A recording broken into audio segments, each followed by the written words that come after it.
I'll start. I don't have a lot of memories of the actual incident, but what I do know is that I was over on a local island a couple miles away, and I brought a boat back that night. It was a rainy, stormy night, no moon.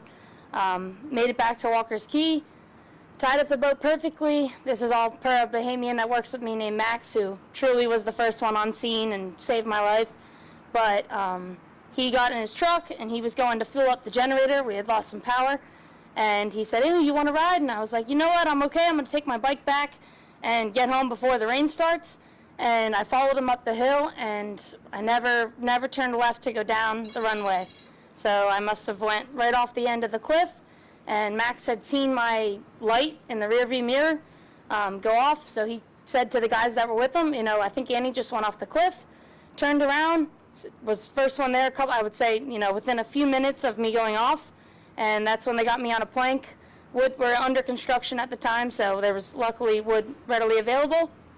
Got me up to the customs house, and then that's when they started looking for oxygen and making all the phone calls and getting people like Cam involved, who just, thank God, was on vacation with his family and was on a nearby island and came to the rescue. So I'll let Cam continue the story with what he remembers, but I wish I had more details. Unfortunately, I don't remember, and I just am so thankful for everyone involved, and it's a miracle. And I'm here today to tell the story, and I'm very happy to do so. So, Cam, thank you. My pleasure. Good morning. Yeah. My name's Cameron Conrad. I'm a nurse anesthetist. I don't think enough credit is given to the local Bahamians and everybody over there. Walkers and Grands, a small place, a wonderful piece of paradise, and the love and family there. They come together, they handle things there. They woke us up, they knew what we did what we do, and he's here. Yep. That's it.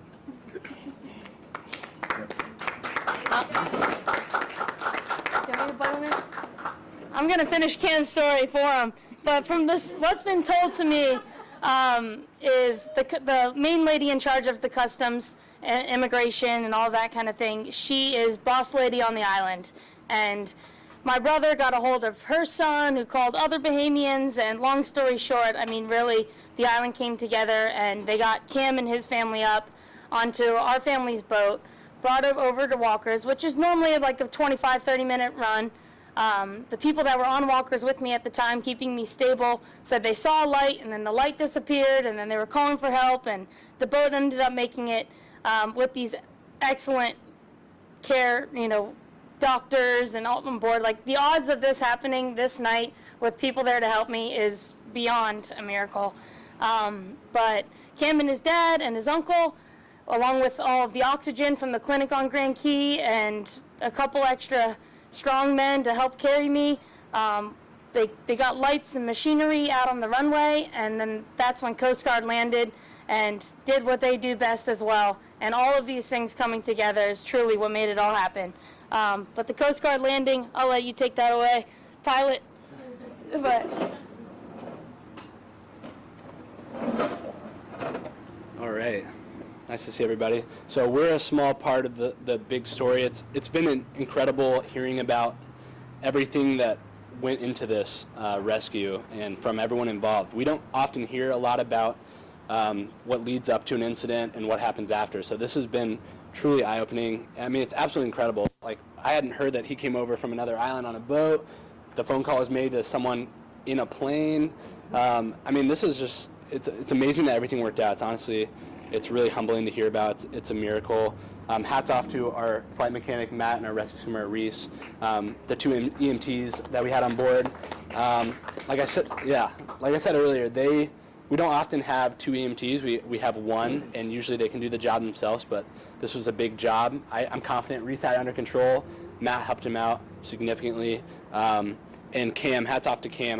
When we got there, I would say the accident happened around 11, I was told, and we got there around a little after 2 a.m. So a lot of time had passed, and it could have gone any number of ways, but they had her on I remember it being like a plywood, almost makeshift gurney. They had her bandaged up. They had her on oxygen, on fluids. But from what I remember, Cam mentioned that they were pretty much running out of everything at the very end there, right when we showed up. So everything just worked out very smoothly, very purposefully, and that's what we hope to happen. This best case scenario, that's what we expect. So, just amazing job to everyone. The trauma staff working really quickly when we got here. Super low on fuel. Couldn't spend too much time here on the helipad there, as you can see. So they were able to get her out, get her on the gurney, and get to work for Annie's long road ahead. So talking to her, it has been a long road.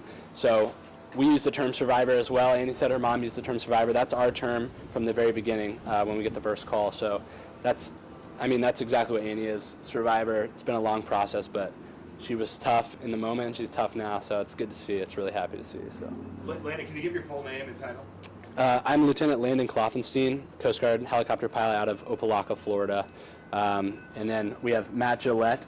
He's our flight mechanic that night. Reese Williams was our rescue swimmer. And this is Josh Forteza. He wasn't on the flight that night. Our actual pilot, other pilot that was on the flight, his name is Zach Gross. He wasn't able to make it today. But crew of 4, standard crew for us. Can you explain what the conditions were as far as the light and what the locals had to do to make sure you guys were safe? Yeah, so super unique case. It was actually, I'm a fairly new pilot for the Coast Guard. I just started flying. I went through flight training from 2020 to 2022 with the Navy up in Pensacola, and then I've been here flying for the Coast Guard for about a year now. This was my first real live case. This is my first life saved ever. Amazing story. I'll never forget it. But yeah, so like I said, we got the call around 11 that night. We spun up. We came up here to Palm Beach International to get fuel for the 100-mile trek east to Walker's Key. I'd say it was about 1 a.m. when we started our trek over to Walker's Key. No moon, very dark. This is the first time, like on the night vision goggles, you still can't see anything. There's zero light, zero horizon. So on the instruments, on the way out there, and we were fortunate enough, we had zero lights on the island, but people were smart enough and thinking ahead to coordinate circling up some, I remember golf carts and tractors and maybe Machinery. yeah, any machinery with a headlight was circled up, illuminating a landing area for us, which was super helpful.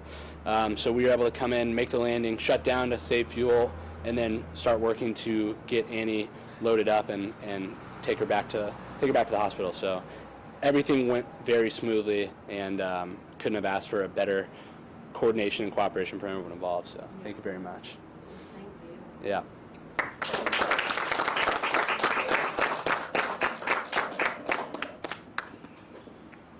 Good morning, everyone.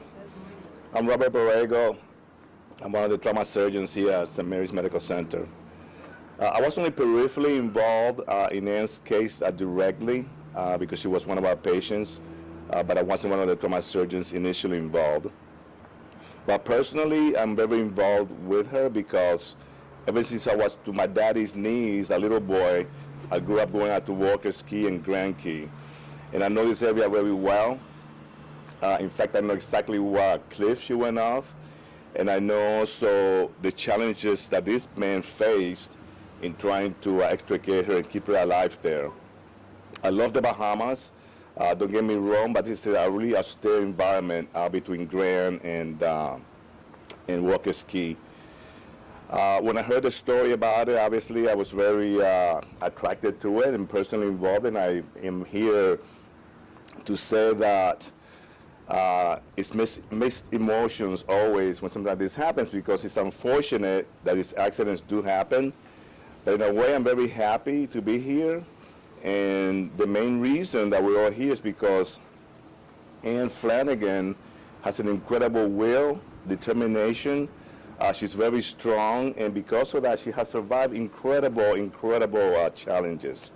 And we can only imagine what the families and the patients suffer when something like this happens. And it's only because of her fortitude that we actually are here, that she overcame everything that is so drastic and challenging. At the same time, everything did come together well.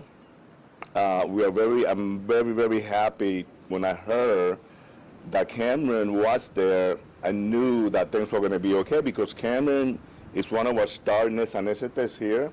I mean, I would have this guy put me to sleep any day. Maybe you have. Maybe he has put me to sleep with I many, woke you many, up too. many of the surgeries that I've had. But not only that, but he's also very knowledgeable of that area. He will say a lot. And given all those things to come together, it's almost a miracle. Because he made it sound simple, but Anne had very serious injuries. She had a severe traumatic brain injury. And when that happens, the biggest concern is keep maintaining somebody breathing. It's the biggest issue. On top of that, she had maxillofacial injuries, broken mandible, the eye wasn't working. She had all these things. And Cameron had to find a way with very little to keep her breathing and alive until the Coast Guard showed up. And I could tell you, I could only imagine being in that situation. It must have been really scary. In the middle of the night, in the darkness, and all these things are very difficult. It's nothing like what we see in a controlled environment. So thank you so very much for you, Anne Flanigan, and for the family.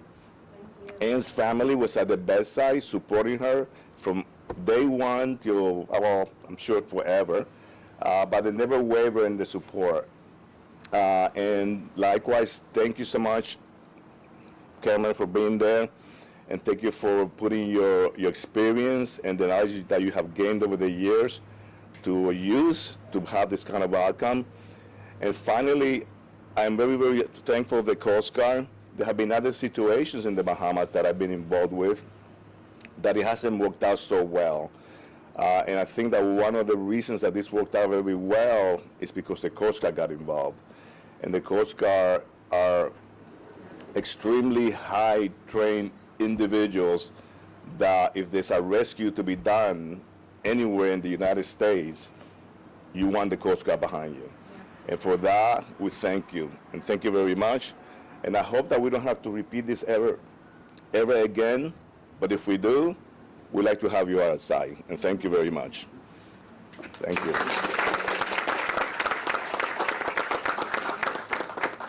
Andy, do you want to talk about your recovery and kind of what you were like initially to where you are today?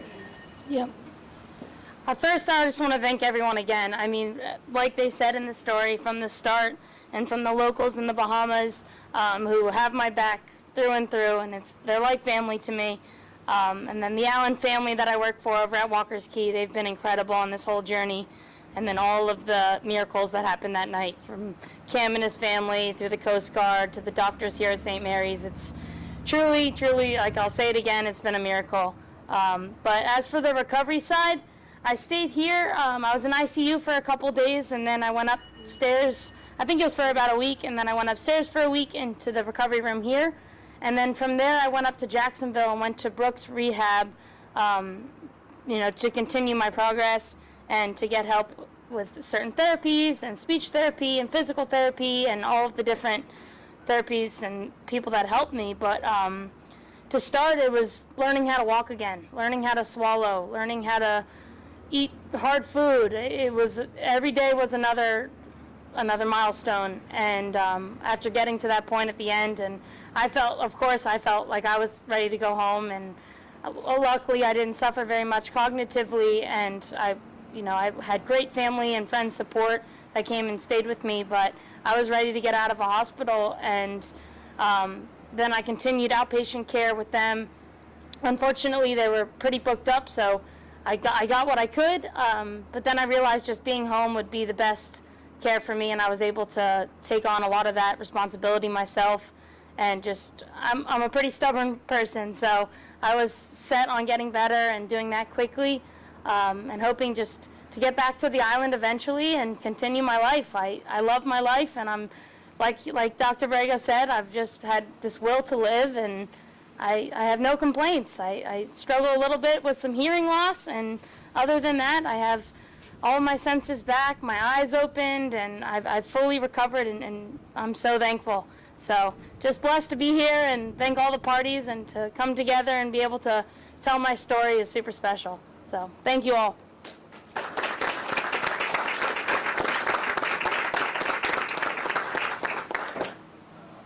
Cam, I know you're a man of few words.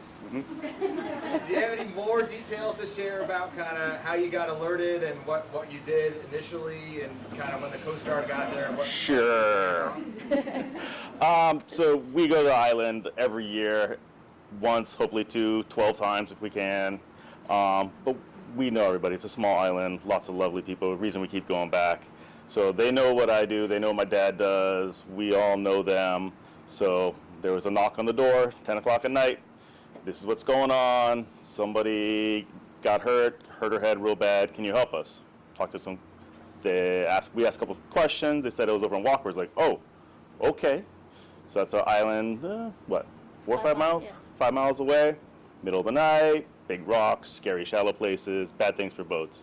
So, okay, we're not taking our boat. So the Flanagans took their boat. Okay, I'll jump on. I gathered up what supplies I had on our boat and went there. They had her already off the cliff into the customs shed, which had no power and darkness. So got some lights set up, started some IV, some basic resuscitation stuff, made sure she was doing okay, oxygen, IV, cleared her airway, and just kept going around formulating a plan, getting in contact with the Coast Guard, getting their plan, ETA, stuff like that. Yep. And what kind of shape was she in when you got there? Bad. She's better now. Thanks. It was Broken my. nightmare stuff. I suck it. Yep. Did you ever think in your personal time that you'd be treating somebody and that person in a different country and that person would be taken to the hospital that you happen to work at? No, that was a pleasant surprise. When they were picking up Annie, I happened to ask them, where are you guys going? I said, St. Mary's. I'm like, huh, I know a few people there. Made a quick phone call, was here, gave him a quick little heads up what was coming in, talked to my anesthesia team, and kind of went down the line from there. Said what we did, what we knew, so we go things. My understanding, she landed and had surgery within only a few short hours and what she needed, and went from there. And you were able to, there's a great photo I think that you guys have in a room that I think you took with her. Yes. What was it like seeing her then back here doing a lot better? Maybe not as she is today, but better than bad. Couldn't explain how happy it makes us.